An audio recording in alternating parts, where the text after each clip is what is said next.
నమస్కారం. గురుబలం రాశిఫలం ప్రత్యక్ష కార్యక్రమానికి స్వాగతం.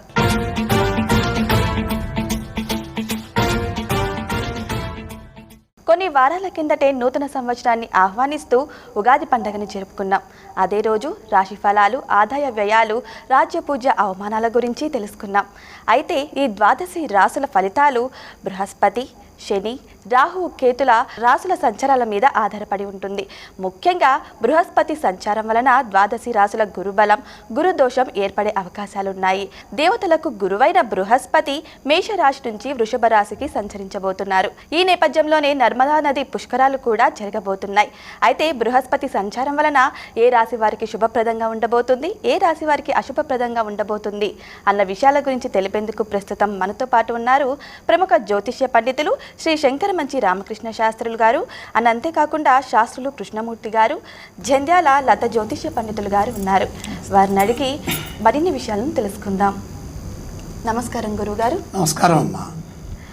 గురుగారు, పుష్కరాలను పురస్కరించుకొని కార్యక్రమాన్ని ప్రారంభిస్తున్నాం. అయితే బృహస్పతి ఏ రాశి నుంచి ఏ రాశిలోకి ప్రవేశిస్తారు, అంతేకాకుండా పుష్కరాల విశిష్టత గురించి కూడా తెలియజేస్తారా? తప్పకుండా. శ్రీ మహాగణాధిపతయే నమః. ప్రధానంగా మేషరాశిలో ఉన్నటువంటి బృహస్పతి వృషభ రాశిలోకి ప్రవేశిస్తున్నారు. వృషభ రాశిలోకి గురువు ప్రవేశిస్తున్న వేళ నర్మదా నదికి పుష్కరాలు వస్తున్నాయి. అంటే మనకున్నటువంటి 9 గ్రహాలలో కేవలం ఒక్క బృహస్పతికి మాత్రమే రాశి మారటం ద్వారా పుష్కరాలు వస్తాయి.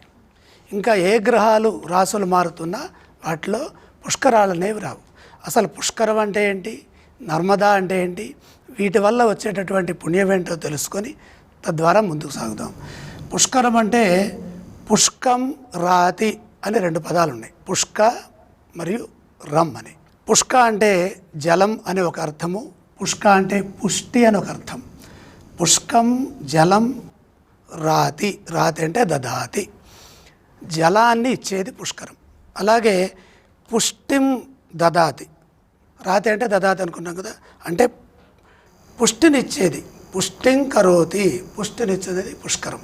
పుష్కరం అంటే పుష్టినిస్తుంది. మరొక అర్థం ఏముంది వీటికి అంటే 12 సంవత్సరాల కాలాన్ని పుష్కరము అంటారమ్మా. అలాగే పుష్కరం అనే దానికి తీర్థము అని మరొక అర్థం. ఇక్కడ నర్మదా నదికి పుష్కరాలు వస్తున్నాయి. నర్మదా అంటే అర్థం ఏమిటి, ఇక్కడ నర్మ ఆనందం దదాతి, నర్మ ద అని 2 పదాలు ఉన్నాయి. నర్మ అంటే ఆనందం, అలాగే ద అంటే దదాతి, ఇచ్చున్నది, ఆనందాన్ని ఇచ్చున్నది. అలాగే నర్మ అనే దానికి పరిహాసము అని కూడా ఇంకోటి ఉంది అర్థము. అలాగే నర్మ అంటే కేళి అని కూడా ఇంకొక అర్థం ఉంది. అలాగే నర్మగర్భము అనే ఒక పదం ఉంది, అంటే నిగూఢమైన అర్థముతో కూడినది. నర్మగర్భ స్త్రీ పురుష వినోద నర్మ విశేష. నర్మకేళి అంటే స్త్రీ పురుషుల యొక్క సమాగమ స్థితిని నర్మకేళి అంటారనమాట. ఈ విధంగా నర్మదకి ఇంకా ఉన్నాయి, మేఖల కన్యక అని పేరు ఒకటి ఉంది. తర్వాత ఈవిడ నాగుపాములు ఉన్నాయి కదా, ఆవిడకి సహోదరి, చెల్లెలు, పాములన్నిటికీ కూడా చెల్లెలు. కాబట్టి ఆ విధంగా ఈవిడికి ప్రఖ్యాతి ఉన్నది. పురుకుత్సుడు అని, పురుకుత్స నలహరిశ్చంద్రాఖ్య షట్చక్రవర్తులు ఉన్నారు, పురూరవ పురుకుత్సులు వాళ్ళు. వారిలో పురుకుత్సుని యొక్క భార్య ఈ నర్మదా అని పురాణ ప్రసిద్ధి కూడా మనకున్నది. ఇక్కడ ఏంటి అంటే గంగా నది విష్ణుపాదోద్భవా గంగా, గంగా విష్ణుపాదము నుండి ఉద్భవించింది. ఈవిడ నర్మదా శివుని శరీరం నుండి, శివదేహ సముద్భవ, శివుని శరీరం నుండి ఉద్భవించినటువంటి తల్లి ఈ నర్మదా నది. ఇది ఎట్లా ఉంటుందయ్యా అంటే నర్మదా బాణములు శివలింగములు అని ప్రసిద్ధి చెంది ఉంటాయి. అంటే ఈ నదిలో అంతర్వాహిని, అంతఃప్రవాహం ఎక్కువగా ఉంటుంది. అంటే అంతర్గతంగా ఈ కింద నుంచి ప్రవాహం ఎక్కువగా ఉండటం ద్వారా పైకి కనపడదు, పారుతున్నట్టుగా కనపడదు, లోపల వేగం ఎక్కువ ఉంటుంది. రాళ్లను సైతం కోసేస్తుంది. ఆ రాళ్ళు అలా దొల్లుకుంటూ వెళ్ళిపోయి శివలింగాలలాగా, ఆ శివుని పానవట్టం పైన పెట్టేటటువంటి శివలింగాలు ఎలాగైతే ఉంటాయో ఆ శివలింగాలుగా తయారవుతూ ఉంటుంది. దీనికి వేగం ఎక్కువ. గంగాదేవికి పైన ఆ జలం మీద వెళ్ళేటటువంటి వేగం అధికంగా ఉంటుందన్నమాట. ఈ విధంగా ఉంటుంది గంగా బహిర్గత వేగం. ఈ నదుల్లో నదీ నదాలని 2 విధాలుగా ఉంటాయి. అంటే పడమర నుండి తూర్పు వైపుకి ప్రవహిస్తే దాని పేరు నది. ఈ నదీ శబ్దం సంస్కృతంలో స్త్రీలింగంలో ఉంటుంది. అయితే ఇక్కడ తూర్పు నుండి పడమరకి కనుక ప్రవహిస్తే నది ఏమవుతుంది? అది నదము. నద శబ్దం సంస్కృతంలో పుంలింగంలో ఉంటుంది. అంటే ఇక్కడ మనకి గంగా, అలాగే గోదావరి, కృష్ణ ఈ నదులన్నీ కూడా పశ్చిమంలో మొదలై తూర్పుకు వెళ్తాయి. ఇది మాత్రం పశ్చిమ వాహిని. ఈ పశ్చిమ వాహిని ఈ నద శబ్దంతో ఉన్నది, చాలా శ్రేష్టమైనది. అలాగే ఓంకారేశ్వర జ్యోతిర్లింగం కూడా దీని స్థానంలో ఉన్నది, చాలా విశేషమైనది, మహిమాన్వితమైనది. అన్ని నదులని స్పృశించి స్నానం చేస్తే పుణ్యం వస్తుంది. కానీ ఇది దర్శనాత్ సద్య క్షీయంతే పాపరాశయ. ఈ నర్మదా నదిని దర్శించినంత మాత్రము చేతనే పాపముల్ని, పాపక్షయాల్ని తొలగిస్తుంది ఈ తల్లి. గొప్పది. జగద్గురువులు ఆదిశంకరాచార్యుల వారికి ఈ సన్యాస దీక్ష ఉపదేశం జరిగినటువంటి స్థలం కూడా నర్మదా నదీ తీర ప్రాంతంలోనే. స్నానం చేయబోయే ముందు ఒక్కసారి మన సంకల్పాన్ని మనం స్మరించుకుంటే, అస్యాం మహానద్యాం సమస్త పాపక్షయార్థం వృషభరాశి గతే దేవగురు సార్ధత్రికోటి తీర్థసహిత తీర్థరాజ సమాగమాఖ్య మహాపర్వణి పుణ్యకాలే అఖండ నర్మదా నదీ స్నానం అహం కరిష్యే అని కనుక స్నానం చేస్తే గ్రహదోషాలు తొలుగుతాయి. గంగా సమానమైనటువంటి పుణ్యం మనకి విశేషంగా లభిస్తుంది.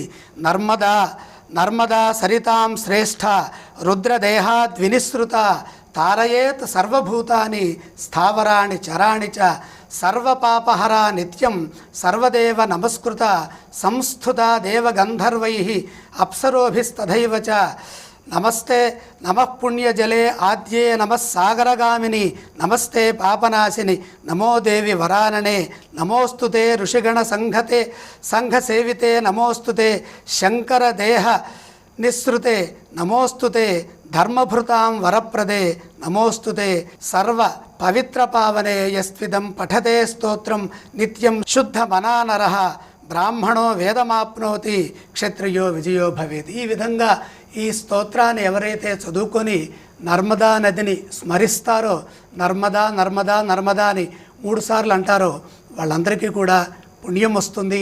దేవగురువైనటువంటి బృహస్పతి వృషభ రాశిలోకి మారటం ద్వారాగా నర్మదా నదికి పుష్కరాలు వస్తున్నాయి. ఇది 5వ నది. గంగేచ యమునే చైవ గోదావరి సరస్వతి నర్మదే. కృష్ణ కలుపుకుంటే గంగేచ యమునే కృష్ణే అనుకుంటే గోదావరి సరస్వతి నర్మదే 6వ నది అవుతుంది. మొత్తం 7 నదులలో ఇది ప్రధానమైనటువంటి నది, 5వ నది. సమస్త పాపక్షయాన్ని కలిగించేటటువంటి పుణ్యము ఈ నదికి ఉన్నది. సర్పదోషాలని, నాగదోషాలను కూడా ఈ తల్లి తొలగిస్తుంది. బృహస్పతి రాశి మారడం అనేది ద్వాదశి రాశులపై ఎలాంటి ప్రభావం చూపిస్తుంది? ఓం శ్రీ గురుభ్యో నమః. ఇప్పుడు మన గురువుగారు మారుతున్నప్పుడు అంటే అన్ని గ్రహాలు కూడా మారుతూ ఉంటాయి.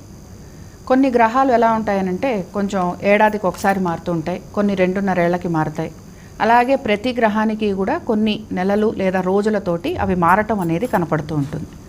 అయితే గురుగ్రహం మారినప్పుడు కానీ, శని మారినప్పుడు కానీ, రాహుకేతువులు మారినప్పుడు కానీ మనం ఎక్కువగా ఆలోచిస్తూ ఉంటాం. ఎందుకంటే ఈ 4 గ్రహాల ఒక ప్రభావం ద్వాదశ రాశుల పైన మనకి చూపిస్తూ ఉంటుంది.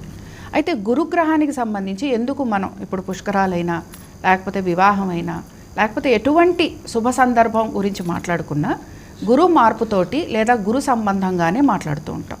సరే, దీనికి కారణం ఏమిటి అని గనక మనం చూస్తే, ఇప్పుడు మామూలుగా కూడా మనకి రాసులన్నీ కూడా ధర్మ, అర్థ, కామ, మోక్షాలుగా మనం విభజించుకుంటాం. అంటే ఇందులో గురువు మనకి ధర్మాన్ని ఇస్తాడు, అర్థాన్ని ఇస్తాడు, కోరికలను కూడా తీరుస్తాడు, అలాగే మనకి మోక్షాన్ని కూడా ఇస్తాడు. ఒక రకంగా కేతువుతో గనక కలిస్తే మోక్షకారకుడు కూడా అవుతాడు. అంటే మన ఆలోచనని, అలాగే మన భాగ్యస్థానాన్ని, దీంతో పాటు మన ఒక ధనాన్ని, అలాగే మనకి ఏది కావాలి అని కోరుకుంటాము. సహజంగా మనుషులం ఏం కావాలని కోరుకుంటూ ఉంటాం? మనకి ఆర్థికంగా బాగుండాలి, మన కుటుంబం శ్రేయస్సు కలిగి ఉండాలి, మంచి వాక్పటిమ కావాలి, అలాగే నలుగురితోటి కలిసిపోవాలి, అందమైన ముఖార విందం కావాలి, ఇలాంటివి మనం కోరుకుంటూ ఉంటాం. అలాగే ఆలోచన తీరు చాలా బాగుండాలి. ఇప్పుడు చదువుకోవాలన్నా, మంచి పుత్రులు కలగాలన్నా, అలాగే మనం ఏవో షేర్స్ అంటూ ఉంటాం, బాండ్స్ అంటూ ఉంటాం, ఇన్వెస్ట్మెంట్స్ అంటూ ఉంటాం. ఇలాంటివన్నీ చేయాలంటే కూడా మనకి గురువు బాగుండాలి. అంటే అర్థానికి సంబంధించిన వాడు లేదా పుత్రకారకుడుగా తీసుకోవచ్చు. తర్వాత ఏంటి అని అంటే కలత్రకారకుడు. ఇక్కడ ఏమవుతుందంటే సప్తమాన్ని కూడా మనం తీసుకుంటూ ఉంటాం. ఎందుకంటే వివాహం చేయాలి అని అంటే మనకి గురుబలము ఉండాలి, శుక్రబలము ఉండాలి. ఇప్పుడు ఎలానో మనకి మౌఢమి కూడా మొదలవుతుంది. కానీ ఇక్కడ ఏమిటంటే గురుబలము ఎంత బాగుంటే అంత బాగా ఆ జాతకుడు ఉన్నత స్థితికి రావటం అనేది కనపడుతూ ఉంటుంది. దీంతో పాటు మనకి భాగ్యస్థానాన్ని అలాగే ఏకాదశ స్థానాన్ని కూడా అక్కడ ఆయన కారకుడుగా మనం చెప్పుకుంటూ ఉంటాం. అంటే అన్నదమ్ములు, అంటే మనకంటే పెద్దవారు ఎవరైతే ఉంటారో వారు. అలాగే భాగ్యస్థానం, మనం లక్ అంటూ ఉంటాం కదా, మనకి ఎంత బాగా భాగ్యస్థానం బాగుంటే అంత బాగా మనకి చిన్న చిన్న ప్రయత్నాలతోటే మనకు అన్నీ కూడా అందటం అనేది కనపడుతూ ఉంటుంది. అందుకని ఏంటంటే 12 రాసుల్లోనూ కూడా ఏ రాశిలోకి వెళ్ళినా కూడా గురువు అక్కడ మంచి చేయడానికే చూస్తుంటాడు. అందుకని ఆయన ఏంటంటే చాలా వరకు కూడా శుభగ్రహంగానే మనం భావిస్తూ ఉంటాం. కొన్ని ఇప్పుడు ఎవరైనా ఉన్నారు విదేశాలకే వెళ్ళాలనుకుంటున్నారు, అలాంటప్పుడు ఈ గురువు విదేశాలకు వెళ్ళడానికి వారికి సహాయం చేస్తాడు. అలాగే మనం బాగా డబ్బు సంపాదించాలి, ఆర్థికంగా చాలా బాగుండాలి, కుటుంబంలో మంచి పేరు ప్రతిష్టలు తెచ్చుకోవాలి, ఉద్యోగం చేస్తున్నాం, మంచి గుర్తింపు రావాలి, మనకి గవర్నమెంట్ హోదాలో ఉన్నాం, అథారిటీ కావాలి, పవర్ కావాలి, ఇలాంటి ఆలోచన చేస్తూ ఉంటాం. వీటన్నిటికీ కూడా ఒక రకంగా గురువు మనకి హెల్ప్ చేస్తుంటాడు, అంటే ఆయన దోహదపడుతూ ఉంటాడు. అందుకని ఏంటంటే ఈ 12 రాసులలోనూ గురువు మారినప్పుడల్లా ఒక్కొక్క రాశికి మనకి ఒక్కొక్క ప్రత్యేకతని ఇస్తూ ఉంటాడు. అందులో కొన్ని రాశులకి కొంచెం ఇబ్బందిని కలిగించినా, అందులో ఇబ్బందిని కలిగిస్తున్నట్టే కనపడుతున్నా మన మనసులో ఉన్న కోరికలను కూడా తీరుస్తూ ఉంటాడు. ఇక్కడ కొన్ని రాశుల గురించి మనం తర్వాత ప్రస్తావిస్తాం. అయితే ఏంటంటే 12 రాశులకి కూడా మనం మనుషులం ఏదైతే కోరుకుంటూ ఉంటామో ఆయన చాలా వరకు శుభగ్రహం గనక, అంటే మన ఆలోచన తీరు, అలాగే దాన ధర్మాలు, తర్వాత మనం ఏదైనా సరే ఒక మంచి పని చేయాలనుకున్నాం, ఆలయ దర్శనాలు అనుకుందాం, తీర్థయాత్రలు అనుకుందాం, ఆ సంకల్పం రావాలి కదా, ఆలోచన రావాలి కదా, ఆలోచనని కలిగించేవాడుగా కూడా మనం బృహస్పతిని తీసుకోవచ్చు. అందుకని ఏంటంటే బృహస్పతి ఎప్పుడు మారినా కూడా మనం ఏడాదికి ఒకసారైనా మారుతూ ఉంటాడు. కృతికా నక్షత్రంలో మనకి వృషభ రాశిలో మారుతున్నారు. అలాగే 13వ తారీఖు మే 2025 వరకు కూడా ఉండబోతున్నాడు. కాబట్టి ఏమవుతుంది, ఈ క్రమంలో ఈ ఏడాది పాటు కూడా 12 రాశుల వారికి వివిధమైన ఫలాలను ఇస్తూ ఉంటాడు. అందుకని ఒక రాశికి బాగుండటం, ఒక రాశి కొంచెం ఇబ్బందికరంగా ఉన్నా కూడా చాలా వరకు కూడా శుభమైన గ్రహమే కనుక అనేక రకాలుగా శుభ ఫలితాలను ఇచ్చేందుకే మనం ఆశించవచ్చు. అంటే చాలా వరకు కూడా శుభ ఫలితాలను ఇస్తాడనే మనం భావించవచ్చు. గురువుగారు, మీరు బృహస్పతి వృషభ రాశి ప్రవేశంతో ఏ రాశి వారికి గురువు అనుకూలించనున్నారు? శ్రీ గురుభ్యో నమః. అయితే రేపు మేషరాశి నుండి వృషభ రాశిలోనికి గురువు ప్రవేశిస్తున్నాడు. ఈ గురువు ప్రవేశించడానికి మరి కొన్ని ఈ పుష్కరాలు అనేటువంటివి కూడా ఏర్పడుతూ ఉంటుంటాయి. అయితే ఈ 12 రాశులకు జీవనదులకు మాత్రమే పుష్కరాలు అనేటువంటివి ఇచ్చిర్రు. అయితే ఆ పుష్కరాల సమయం లోపల ఈ దేవతలు ఎవరైతున్నారో ఈ దేవతలందరూ కూడా 33 కోట్ల మంది దేవతలు వచ్చి ఆ 12 రోజులు కూడా పుష్కర రోజులు స్నానం ఆచరిస్తారు వాళ్ళు. అయితే ఈ బృహస్పతి ఎవరైతున్నారో ఈ దేవగురువు అయినటువంటి ఒక బృహస్పతి వాళ్ళకు చెప్పి దేవతలకు ఈ స్నానం చేయిస్తారు కనుక మనం కూడా అందులో కనుక స్నానం చేసినట్లయితే పవిత్రమైనటువంటి ఒక కోటి కన్యా మహాప్రదం, కోటి కన్యా దానం చేసినటువంటి యొక్క పుణ్యఫలాలు కూడా దక్కుతూ ఉంటాయి. అదేవిధంగా పిత్రాదులకు కూడా శ్రాద్ధ తర్పణాలు విడవడము చాలా వరకు శ్రేష్టము. వాళ్ళకు కూడా విముక్తి కలిగి బ్రహ్మలోకానికి పోతారు అని చెప్పి మనకు ఇతిహాసాలు చెప్తున్నాయి. కాబట్టి మనము ప్రతి సంవత్సరం కూడా ఒక రాశికి ఏదో ఒక రాశికి వస్తూ ఉంటుంటుంది.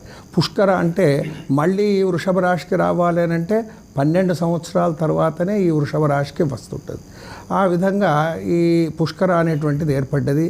మరి బృహస్పతి ఏదైతున్నదో ఈ బృహస్పతి గ్రహము అన్ని రాశుల వాళ్ళకు కాకున్నా కానీ కూడా ద్వాదశ అర్ధ అష్టమ జన్మస్థవు శని అంగారకో గురువు. అయితే ఈ గురువు శని రాహుకేతులు ముఖ్యంగా ఈ నలుగురిని మాత్రమే మనం తీసుకొని, ఈ నలుగురిలో కూడా ఈ ముగ్గురికి పుష్కరాలు లేవు, మిగిలిన వాళ్ళకు కూడా పుష్కరాలు లేవు. మరి బృహస్పతే సంవత్సరానికి ఒకసారి మారుతుంటాడు కాబట్టి ఈ ఉగాది రోజున కనుక ఎక్కడైనా కానీ కూడా దేవాలయాల యందు వేరే దగ్గర ఎక్కడైనా కానీ కూడా మరి కూర్చొని సంవత్సర ఫలం చెప్పించుకోవాలంటే ఈ బృహస్పతిని బట్టే ఈ సంవత్సర ఫలం వస్తుంది. మరి వేరే శనిని బట్టి కానీ రాహుకేతువులను బట్టి కానీ అది మధ్యమంగా చెప్పి బృహస్పతిని మాత్రమే ఎక్కువ వరకు తీసుకోవడం జరిగింది. మరి ద్వాదశ రాసులలో ఈ 1, 12, 4, 8 రాసులు తప్ప మిగిలిన రాసుల వాళ్ళందరికీ కూడా శుభం కలుగుతుంది అని చెప్పవచ్చు. రాశుల వారిగా కాస్త వివరంగా చూస్తే ఇప్పటిదాకా మేషరాశిలో ఉన్న బృహస్పతి వృషభంలోకి ప్రవేశిస్తున్నాడు. ఇది మేషరాశి వారికి శుభప్రదమా దోషమా? చాలా విశేషమైన శుభప్రదమమ్మ. 2వ రాశి అవటం అనేది మంచిది. ధనస్థానంలోకి దేవగురువైన బృహస్పతి ప్రవేశిస్తున్న వేళ 2వ రాశి అంటే ధనరాశి.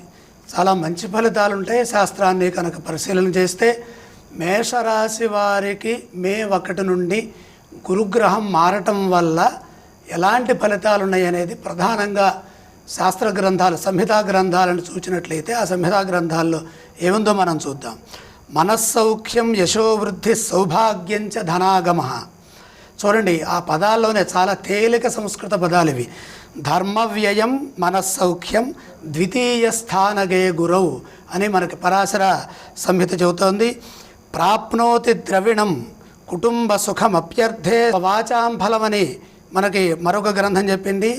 స్థానాత్మజాజ్ఞా ధనదో ద్వితీయే అని చెప్పింది. అంటే ధనస్థానంలో ఉన్నప్పుడు అన్ని విధాల జాతకులు ధన సంపాదన, సుఖము, మాట గౌరవాన్ని పొందటం జరుగుతుంటుంది. ఇక్కడ ధన సంపాదన అనేది బృహస్పతి ఇస్తున్నటువంటి విశేషమైనటువంటి ఫలం.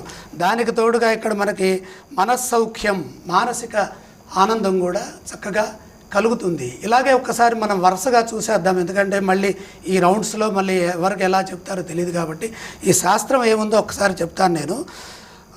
2వ రాశిలోకి అంటే ఇప్పుడు ఈ వృషభం అనేది సహజంగా 2వ రాశి, ఇది జన్మరాశి అవుతోంది 2వ రాశి వారికి. అంటే వృషభ రాశి వారికి జన్మస్థానం అవుతుంది.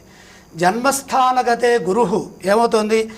రాజకోపో యశోహాని, హృద్రోగస్య విరోధకం, బుద్ధిభ్రంశో భాగ్యహాని, భయం తనుగతే గురవు.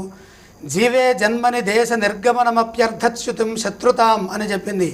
మోహార్థనాశ స్థితి మానభంగ గ్రామాధ్వరుక్ జాతి విరోధ వైరాన గురుహు శశిస్థానగత కరోతి.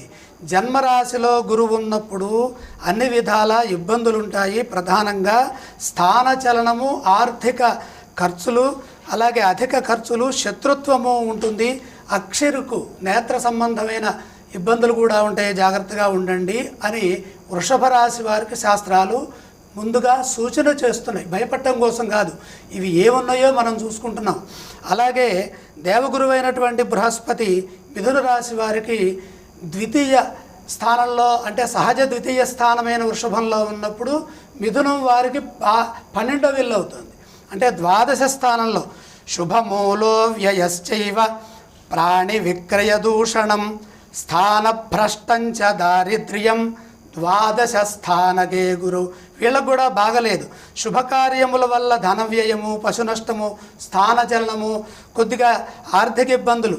దానికి మరొక గ్రంథం చెబుతోంది రిప్పే దుఃఖం సాధ్వసం ద్రవ్యహేతు. సాధ్వసం అంటే భయం, భయం కలుగుతుంది. ద్రవ్యహేతు ఆర్థికపరమైన జాగ్రత్తలు తీసుకోవాలి. మొహమాటం వల్ల ఆర్థిక ఇబ్బందులు రాకుండా చూసుకోవాలి. దాత గురు ద్వాదశగోధ చంద్రాత్ విదేశచర్యాశ్రమ శోకకారి. విదేశయానాలు కలగటానికి ఈ గురువు సహకరిస్తారు. అదొక కొంతవరకు ఉపయోగం. ఈ విధంగా మిథున రాశి వారికి ద్వాదశంలో ఉండడం ద్వారా అనుకూల ఫలితాలు లేవు. ఇక కర్కాటక రాశి వారి ఫలాలను చూస్తే ఏకాదశ స్థానము యశోవృద్ధిర్బలం తేజ సర్వత్ర విజయసుఖం శత్రునాశో మంత్రసిద్ధి ఏకాదశ గతే గురువు. చాలా మంచి ఫలితాలు ఉన్నాయి. లాభే పుత్రస్థాన మానాది లాభ అని మరొక సంహిత చెబుతోంది. ఏకాదశే భూభవన ఆత్మజ స్త్రీ హిరణ్య ధాన్య అంబర వాహనానాం. అద్భుతమైన సమస్త శుభయోగాలు అన్ని విధాల కర్కాటక రాశి వారి వశం కాబోతున్నాయి. ఇక సింహరాశి వారి విషయం చూస్తే 10వ స్థానం ధాన్యనాశో ధనచ్ఛేద వృధా సంచరణం భయం స్వజనైర్దూషణం చైవ దశమస్థో యదా గురు. అనుకూల ఫలితాలు తక్కువగా ఉన్నాయి. కర్మణ్యర్థస్థాన పుత్రాది పీడ. అంటే మనకి ఆస్తికి సంబంధించినటువంటి ప్రమాదములు, అలాగే మనం చేసే ఉద్యోగ సంబంధమైన ఇబ్బందులు, సంతానానికి సంబంధించిన ఇబ్బందులు ఉంటాయి. మళ్ళీ చెబుతున్నారు ఇంకో గ్రంథంలో, మేషూరణస్థో అక్షిరుక్ ఇష్టహాని మిలేష ఆయాస సుతాంతకారి. కాబట్టి ఇక్కడ వీరు కూడా ఇష్టహాని ప్రధానంగా ఏదైతే పనులు చేయాలనుకుంటారో వాటి మీద ఏకాగ్రతను పెంచినట్లయితే వీళ్ళు ఈ సింహరాశి వారు విజయాలు పొందడానికి అవకాశం ఉంది. తర్వాత కన్యారాశి వారికి భాగ్యస్థాన బృహస్పతి యోగం చాలా దివ్యమైన యోగం ఇది. అర్ధంచ స్వకులాచార గృహలాభ సుభోజనం నిత్యస్త్రీ జన సంపర్క నవమస్థే భవేద్గురు. శుభప్రదమైన ఫలితాలున్నాయి. ధనలాభము, గృహలాభము, తర్వాత అన్ని విధాల సౌఖ్యం ఉన్నది. భాగ్యే జీవే సర్వసౌభాగ్య సిద్ధి. సర్వ సౌభాగ్యములు 12 సంవత్సరాలకి కానీ ఒకసారి లభించినటువంటి దేవగురువైన బృహస్పతి, నర్మదా నదీ పుష్కరయుతమైన బృహస్పతి ఆ యొక్క వృషభ రాశి, వృషభం అంటేనే వృషో ధర్మ వృషభోరో రవీతి అని చెబుతోంది వేదం. ఆ విధమైనటువంటి ధర్మ రాశిలోకి వెళుతున్నటువంటి ధర్మం అన్నా కూడా 9వ రాశి. అక్కడ ఉంటే ఏం జరుగుతుంది? కరోతి జీవో నవమే సుతస్త్రీ భూస్థాన మానార్థ సమృద్ధిమగ్రియాం. అన్ని విధాల అగ్రస్థానంలో ఉంటారు.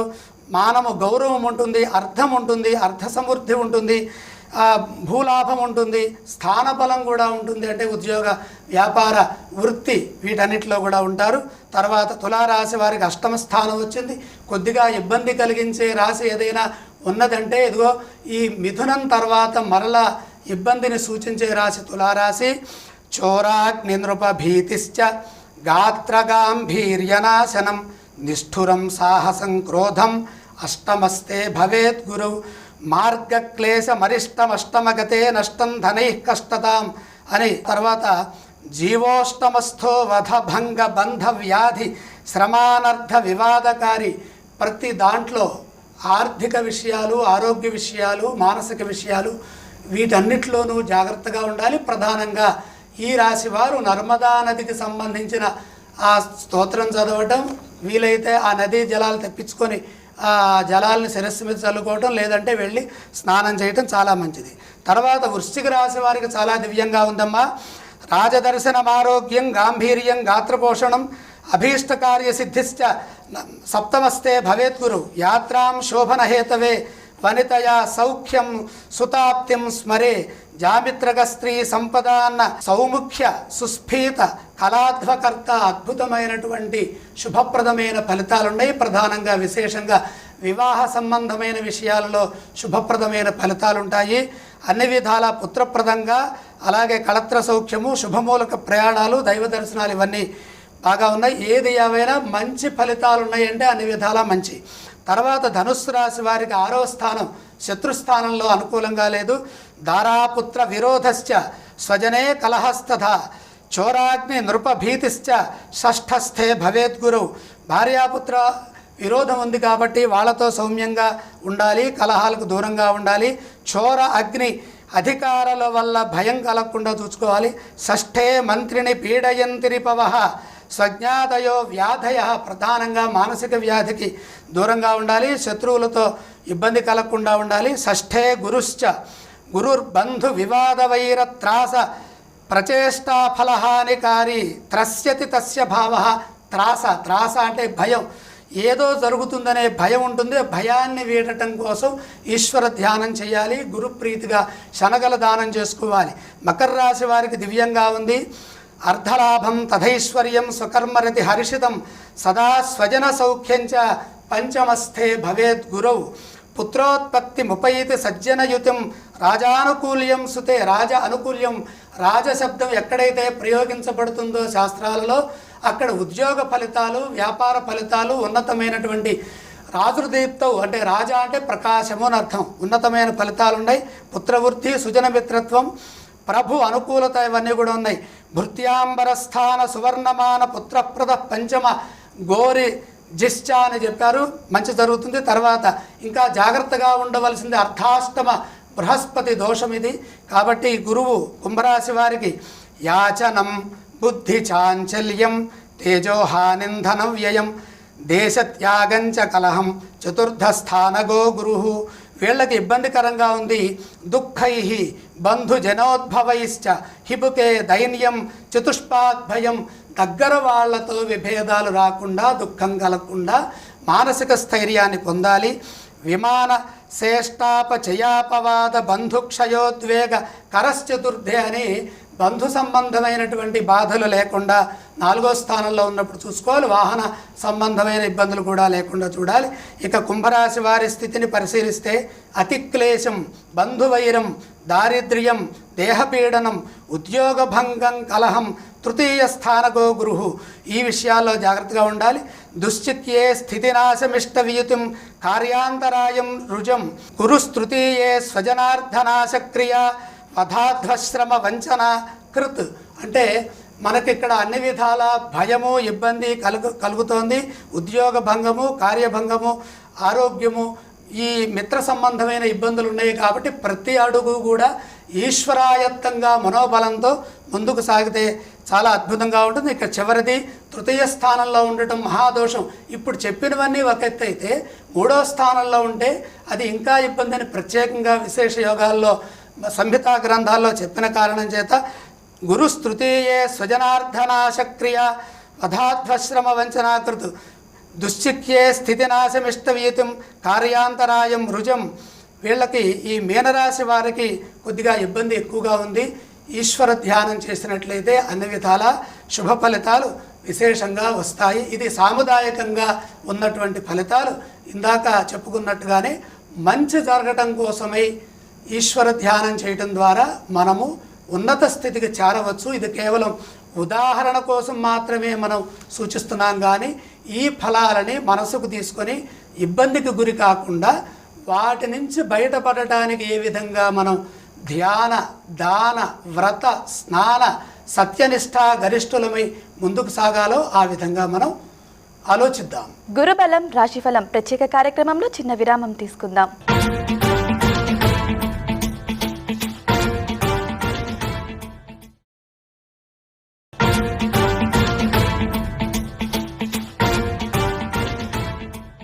గురుబలం రాశిఫలం ప్రత్యేక కార్యక్రమానికి పునఃస్వాగతం.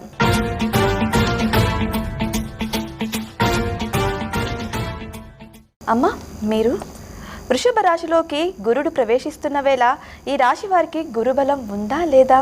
ఇందాక మనకి గురువుగారు చెప్పినట్టుగా ఎప్పుడైనా సరే గురువు మారుతున్నప్పుడు మన జన్మ రాశి నుంచి 2వ స్థానంలో కానీ 5వ స్థానంలో కానీ 7 కానీ 9 కానీ 11 స్థానాలలో గురు సంచారం మనకి శుభ ఫలితాలను ఇస్తుంది.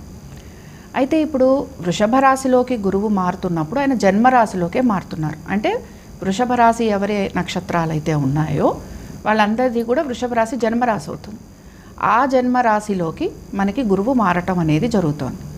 అయితే మామూలుగా ఎప్పుడైనా సరే గురువు మారాక కూడా ప్రతి గ్రహానికి కూడా మనము వీక్షణ అని చూస్తాం. అంటే గురు వీక్షణ అని అంటాం. లేదా ఏదైనా సరే ఒక గ్రహానికి అంటే ఏదైనా ఒక గ్రహంతో ఉన్నప్పుడు దాన్ని, అలాగే ఏదైనా ఒక గ్రహం చూడటాన్ని, అవన్నీ కూడా మనం తీసుకోవటం అనేది జరుగుతూ ఉంటుంది. ఇందాక చెప్పుకున్నట్టుగానే గురువు కొన్ని మంచి ఫలితాలను కూడా మనకి ఇవ్వాలి. అంటే ఏ రాశిలో సంచరించినా ఆయన కొన్ని శుభ ఫలితాలను ఇవ్వాలి. అలాగే ఆయన ఉన్న స్థానాన్ని బట్టి ఆ రాశికి సంబంధించి ఆయన కొన్ని చెడు ఫలితాలను కూడా ఇవ్వటం అనేది కనపడుతూ ఉంటుంది. గురువుగారు, క్రోధిలో గురుబలం లేని కారణంగా తులరాశి వారు ఎలాంటి జాగ్రత్తలు తీసుకోవాలి? ప్రధానంగా ఆర్థిక నష్టాలు రాకుండా చూసుకోవాలి. శాస్త్రం ఏం చదువుతుంది? మార్గక్లేశమరిష్టం. మార్గక్లేశం, మన ప్రయాణాల్లో కష్టాలు వస్తాయి. అరిష్టం, ఇబ్బందులు ఎదురవుతాయి. అష్టమగతే నష్టం ధనై కష్టతాం. కష్టతాం ధనై నష్టం. మనం ఎంతో శ్రమ చేసి డబ్బుని సముపార్జన చేస్తే ఆ ధనాన్ని నిలబెట్టుకోవడానికి చాలా కష్టమవుతుంది. ఎందుకని? అష్టమ స్థానం అనేది. అయితే ఇక్కడ ఇంకొక సూక్ష్మం, ధర్మ సూక్ష్మం, గోచార ధర్మ సూక్ష్మం తెలియజేస్తా. ఏంటంటే కష్టం ఫలం సంవిదధత్యనల్పం. అయితే ఈ కష్టఫలాలన్నీ కూడా ప్రత్యేకంగా తక్కువే. అనల్పం, అల్పం, అనల్పం, ఇవి ఈ విధంగా ఉంటాయి. గ్రహేశ్వరాస్తే శుభగోచరస్థా నీచారి మౌఢ్యం సముపాశ్రితాశ్చేత్ తే నిష్ఫలా కింతు అశుభాంక సంస్థా. ఇప్పుడు అశుభంలో ఉన్నాడు ఆయన, అశుభ స్థానంలో ఉన్నాడు. అయితే మీరు కొద్దిగా జాగ్రత్తగా ఉండాలి. ఎలాగంటే నీచారి మౌఢ్యం సముపాశ్రితాశ్చేత్, నీచ అరి మౌఢ్యం. ఏ గ్రహమైనా గోచారంలో నీచులో కానీ, అరి అంటే శత్రుక్షేత్రంలో కానీ, మౌఢ్యం అంటే అస్తంగత్వంలో కానీ ఒకవేళ ఉంటే ఏం జరుగుతుంది అంటే చెడు ఫలాలు పెరగడానికి, అనల్పం అల్పం కాకుండా ఎక్కువ అవడానికి అవకాశం ఉంది. మానసిక క్లేశాలు పెరుగుతూ ఉంటాయి.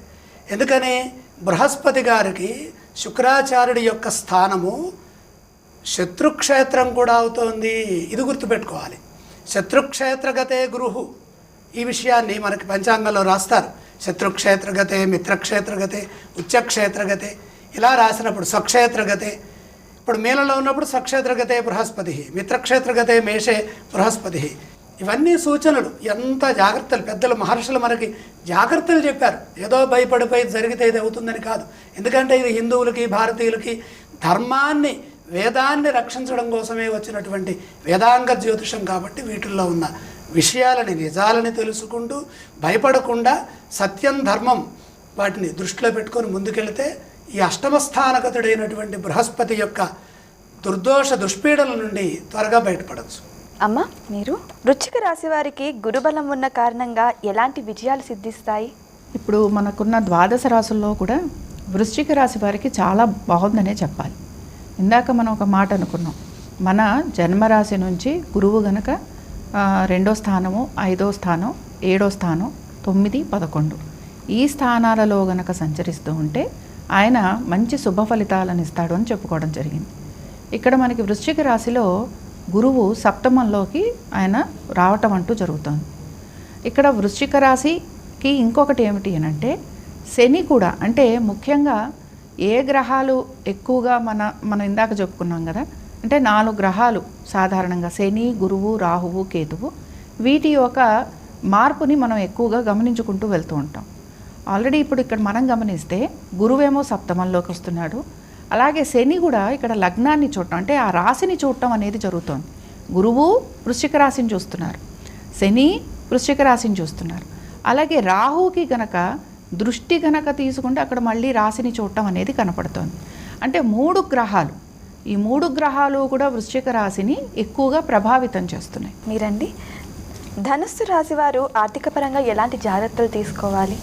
ధనుస్సు రాశి వాళ్లకు అధిపతి గురువు. అదే బృహస్పతి గురించి మనం చెప్తూ వస్తున్నాము.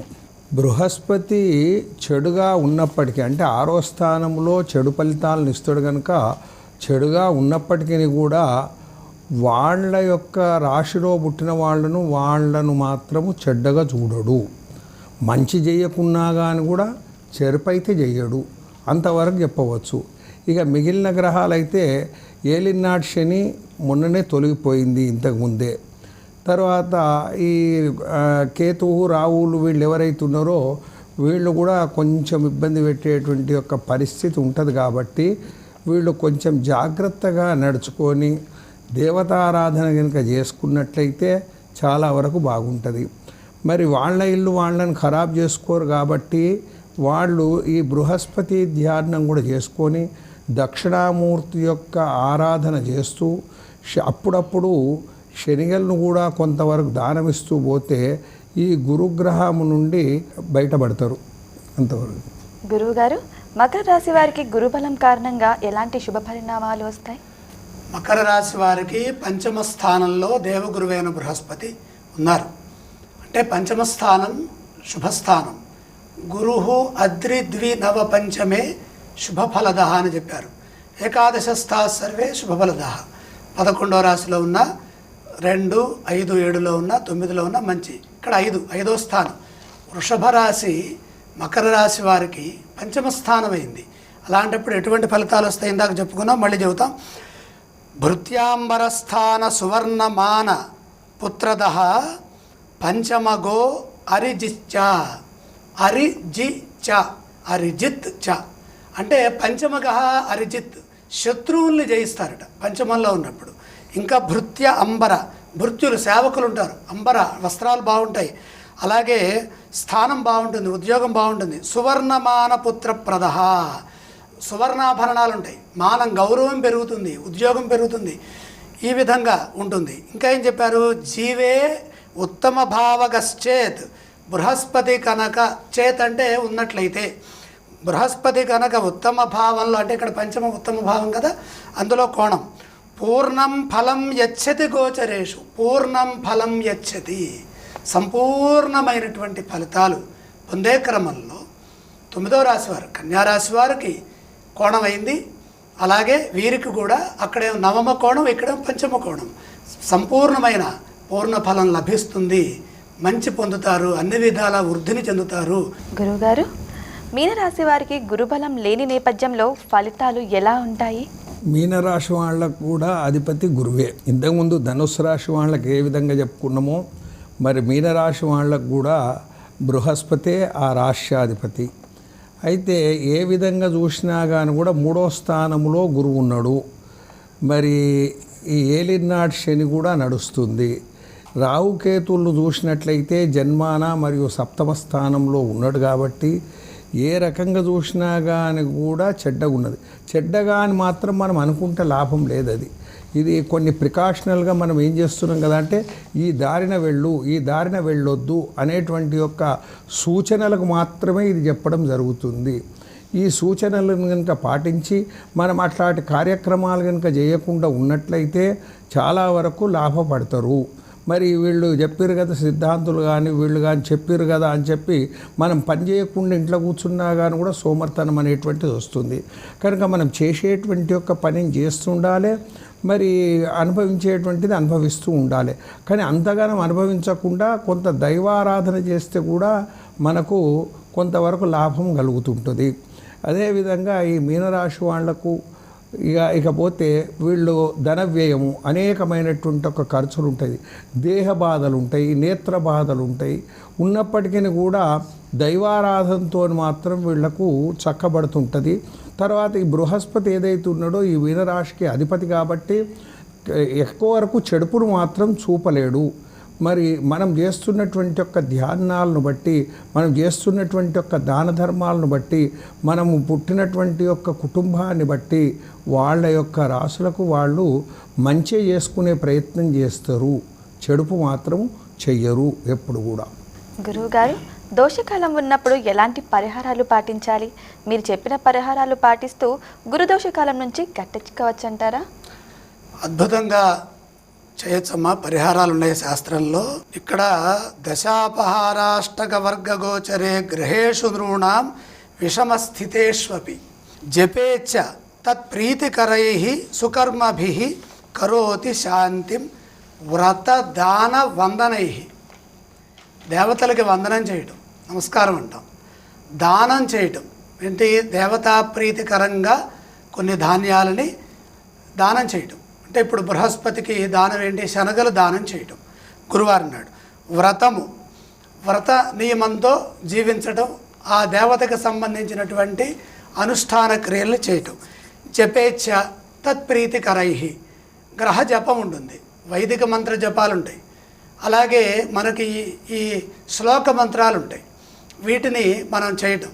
అంటే ఇప్పుడు శ్లోకాన్ని తీసుకుంటే దేవానాంచ ఋషీణాంచ గురుం కాంచన సన్నిభం బుద్ధిమంతం త్రిలోకేశం తం నమామి బృహస్పతిం, ఈ శ్లోకాన్ని చదువుకోవటం.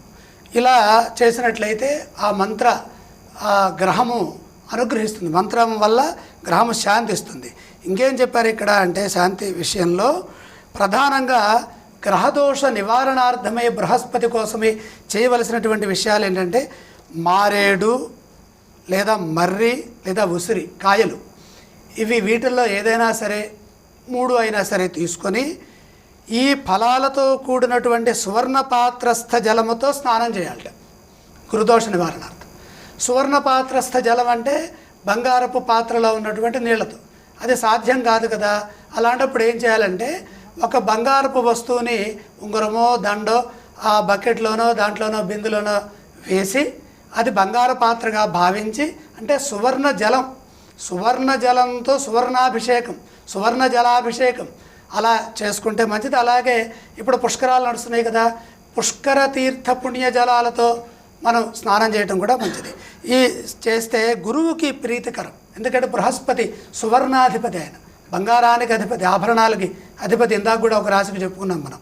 అలాగే శనగలు దానం చేయటం, శనగలు నానబెట్టి దాన్ని స్వీకరించడం, శనగలని వాయనంగా ఆడవాళ్ళు ఇచ్చినట్టుగా దాన్ని కూడా ప్రసాదంగా, దేవాలయాల్లో చూడండి మీరు శనగల్ని గుగ్గిళ్ళుగా ప్రసాదం పెడతారు. అట్లాగా మనం దేవుడికి నివేదన చేసి దాన్ని అందరికీ ప్రసాదంగా ఇవ్వటం. పుష్యరాగమణిని దానం చేసిన, పుష్యరాగమణిని చూపుడు వేలకి ఈ గురుదోషం ఉన్నటువంటి రాసుల కారణం చేత, ఏ రాసులకైతే గురుదోషం అధికంగా ఉన్నదని ఇందాక చెప్పుకున్నామో దాన్ని ఆధారం చేసుకొని పుష్యరాగాన్ని ధరించడం, దానం చేయడం. తర్వాత పుష్యరాగ సమానంగా పసుపుని వాడటం, పసుపుతో స్నానం చేయటం, నీళ్ళలో కొద్దిగా పసుపు వేసుకొని లేదా పసుపుని మనం శరీరానికి రాసుకొని స్నానం చేయటం, ఈ పసుపుని ఆహారంగా కొద్దిగా నీళ్ళలో వేసుకొని తాగటం, ఇలా చేసినా కూడా ఆ గురుదోషం తగ్గుతుంది. తర్వాత ఏనుగుని పూజించడం, ఏనుగుని చూడటం, ఏనుగుకి ఏదైనా ఆహారం పెట్టడం. మనం సాధారణంగా గోవులకు పెట్టమంటాం కదా, ఈయనకి విశేషంగా ఆయన వాహనం ఏనుగు, అందుకని ఆయన వాహనం, ఆయన గజవాహనుడు. ఇప్పుడు గజకేసరి మహాయోగం అని ఒకటి ఉంటుంది. ఆ గజకేసరి యోగంలో ఈ గజాంత ఐశ్వర్యం ఎక్కడి నుంచి వస్తుంది? లక్ష్మీ కటాక్షం వల్ల. అమ్మవారితో పాటు అమ్మవారి పక్కన దిగ్గజాలు పుట్టినాయి.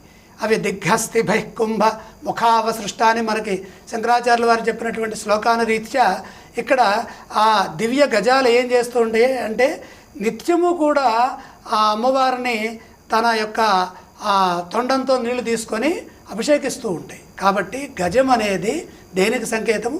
ఐశ్వర్యానికి సంకేతం. దేవతా ఉత్సవాల్లో ముందు గజాలని తీసుకొస్తుంటారు, గజముఖ వదుని ముందుగా పూజిస్తుంటారు. కాబట్టి మీకు గురుదోషం ఎక్కువ ఉందా? ఏనుగు యొక్క చిత్రపటం చూడండి, ప్రత్యక్షంగా ఏనుగులు చూడండి, ఏనుగుకి ఏదైనా ఆహారం పెట్టండి. పొరపాటున ఈ గజదోషం అంటే ఇప్పుడు గురుదోషం ఉన్నప్పుడు గజం మీద ఎక్కి తొక్కకూడదు, అది చాలా తప్పు అన్నమాట. గురువు రాశి మార్పు నేపథ్యంలో ఆచరించాల్సిన పూజలు ఏమిటి? సాధారణంగా నానబెట్టిన శనగల్ని దానం ఇవ్వటం. కాబట్టి చక్కగా నానబెట్టిన శనగలు మనం ఎంత కుదిరితే అంత, అంటే మేము ఇవి ఇవ్వలేము, మేము అంత ఇవ్వలేము ఇలా అంటూ ఉంటారు. కొన్నిసార్లు ప్రసాదంగా, గుళ్ళల్లో ప్రసాదంగా కూడా ఈ నానబెట్టిన శనగలు ఇవ్వచ్చు. కాబట్టి ఇదొకటి. తర్వాత ఈ గురుగ్రహానికి సంబంధించి జపము, హోమము, తర్పణము, దానము చేస్తూ ఉండటం, ఇవి కూడా మనకి మంచి ఫలితాలను ఇస్తాయి. ఇవి ఏమీ చేయలేము అన్నప్పుడు ఏమిటి అని అంటే గురు ధ్యానం చేస్తూ ఉండటం. అంటే ఆలయ దర్శనం అయితే చేసుకోగలం కదా, ఆలయానికి వెళ్ళి గురువుగారి దర్శనం చేసుకోగలం కదా, మనకి గురువులు ఎవరైతే ఉన్నారో వారి దర్శనం చేసుకోగలం కదా. గురువుగారు, మీరు దక్షిణామూర్తి ఆరాధనతో కలిగే శుభాలు ఏమిటి సెలవిస్తారా? ఎవరైనా సరే అమ్మ, ఈ సంవత్సరం గురువు వృషభ రాశిలోనికి వస్తున్నాడు కాబట్టి ఈ సంవత్సరం అంతా కూడా కొన్ని రాశులకు చెడుపు, కొన్ని రాశులకు మంచిగా వచ్చినప్పటికీ కూడా ఎవ్వరూ దీని మీద చింతించకుండా దైవారాధన, దక్షిణామూర్తి యొక్క ఆరాధన కనుక చేసుకున్నట్లయితే వాళ్లకు సర్వదా విజయం కలుగుతుంది. దేవగురువైన బృహస్పతి మేషరాశి నుంచి వృషభ రాశిలోకి మారుతున్న నేపథ్యంలో ద్వాదశి రాశుల వారు పాటించాల్సిన పరిహారాలు, సూచనల గురించి విన్నారు కదా. ఇది ఇవాల్టి ప్రత్యేక కార్యక్రమం. ధన్యవాదాలు గురుగారు.